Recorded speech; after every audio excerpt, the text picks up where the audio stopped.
KaraokeBooks. Sense and Sensibility. Written by Jane Austen. Audiobook. Chapter 9.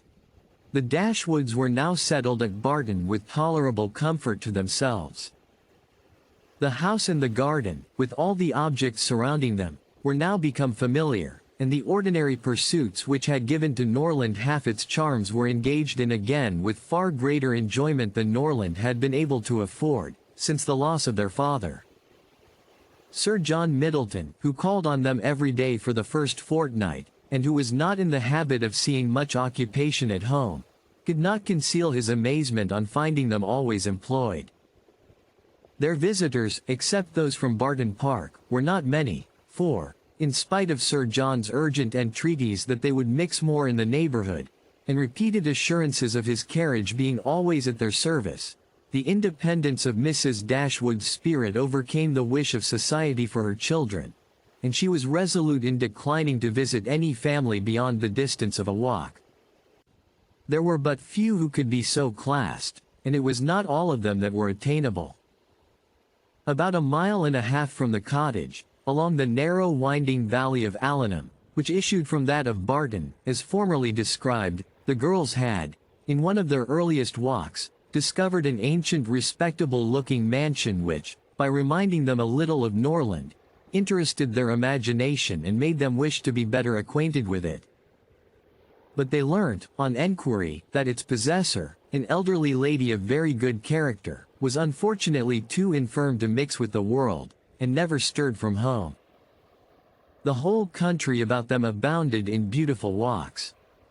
The high downs which invited them from almost every window of the cottage to seek the exquisite enjoyment of air on their summits, were a happy alternative when the dirt of the valleys beneath shut up their superior beauties.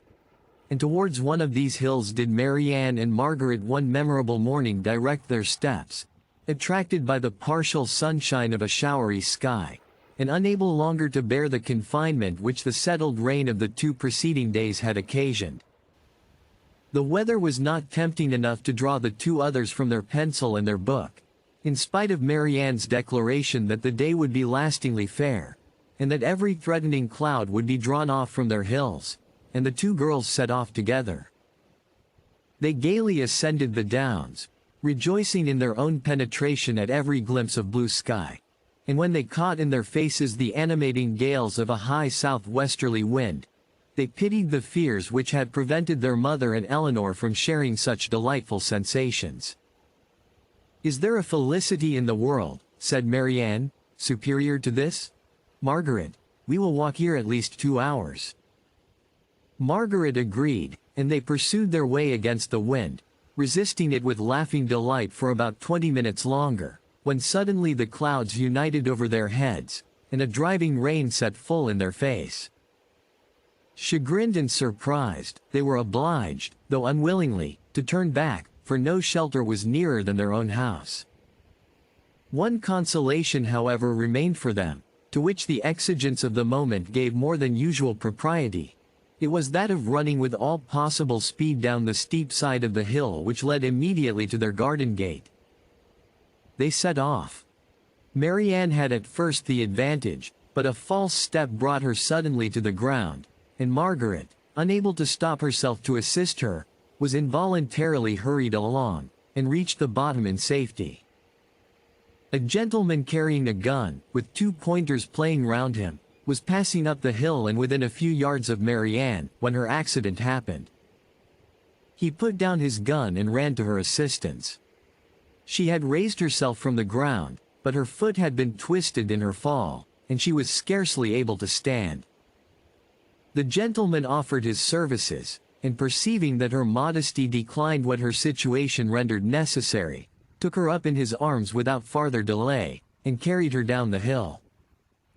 Then passing through the garden, the gate of which had been left open by Margaret, he bore her directly into the house, whither Margaret was just arrived, and quitted not his hold till he had seated her in a chair in the parlor.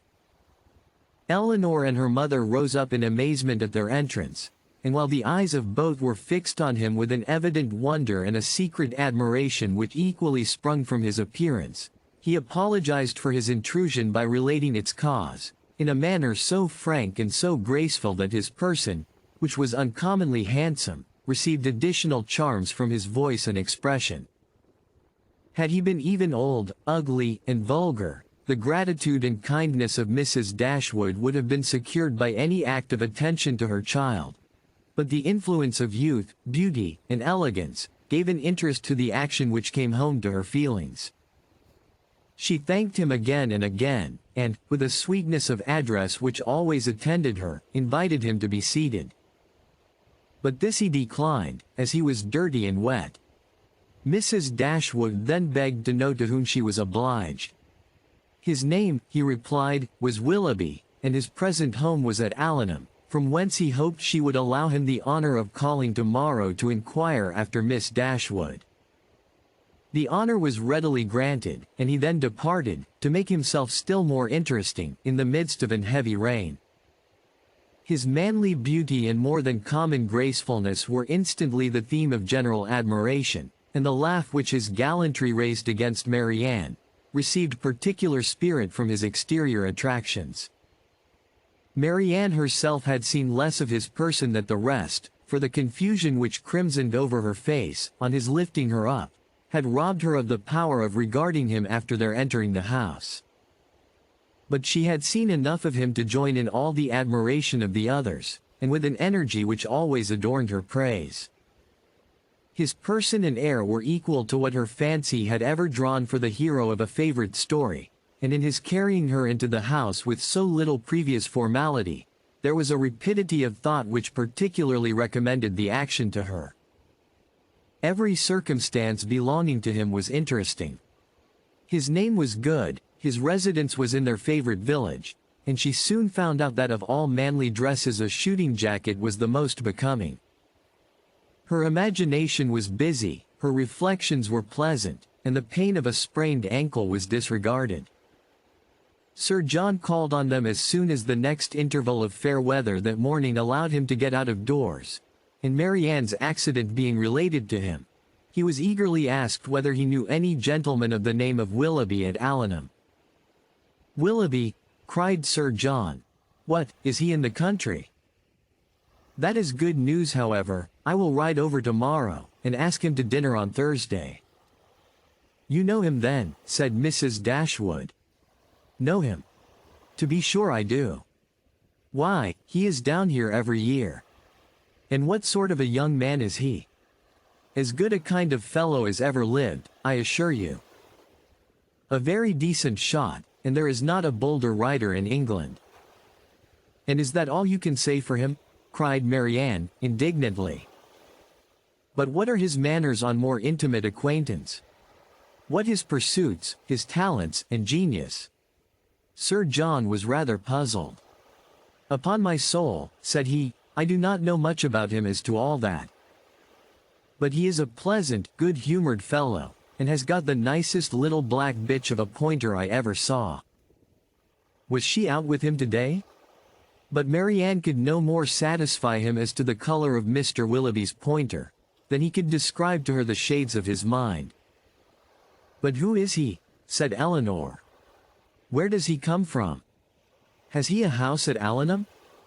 On this point Sir John could give more certain intelligence, and he told them that Mr. Willoughby had no property of his own in the country, that he resided there only while he was visiting the old lady at Allenham Court, to whom he was related, and whose possessions he was to inherit, adding, "Yes, yes, he is very well worth catching, I can tell you, Miss Dashwood.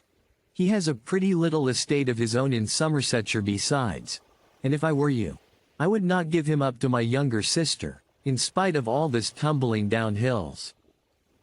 Miss Marianne must not expect to have all the men to herself. "Brandon will be jealous, if she does not take care." "I do not believe," said Mrs. Dashwood, with a good-humored smile, "that Mr. Willoughby will be incommoded by the attempts of either of my daughters towards what you call catching him. It is not an employment to which they have been brought up. Men are very safe with us, let them be ever so rich. I am glad to find, however, from what you say, that he is a respectable young man, and one whose acquaintance will not be ineligible. He is as good a sort of fellow, I believe, as ever lived, repeated Sir John. I remember last Christmas at a little hop at the park, he danced from 8 o'clock till 4, without once sitting down. Did he indeed? Cried Marianne with sparkling eyes, and with elegance, with spirit. Yes, and he was up again at 8 to ride to covert. That is what I like, that is what a young man ought to be. Whatever be his pursuits, his eagerness in them should know no moderation, and leave him no sense of fatigue. I see how it will be, said Sir John, I see how it will be. You will be setting your cap at him now, and never think of poor Brandon. That is an expression, Sir John, said Marianne, warmly, which I particularly dislike. I abhor every commonplace phrase by which wit is intended, and setting one's cap at a man, or making a conquest, are the most odious of all. Their tendency is gross and illiberal, and if their construction could ever be deemed clever, time has long ago destroyed all its ingenuity. Sir John did not much understand this reproof, but he laughed as heartily as if he did, and then replied, "Aye, you will make conquests enough, I dare say, one way or other. Poor Brandon. He is quite smitten already, and he is very well worth setting your cap at, I can tell you, in spite of all this tumbling about and spraining of ankles." If you liked what you heard, please subscribe to the channel.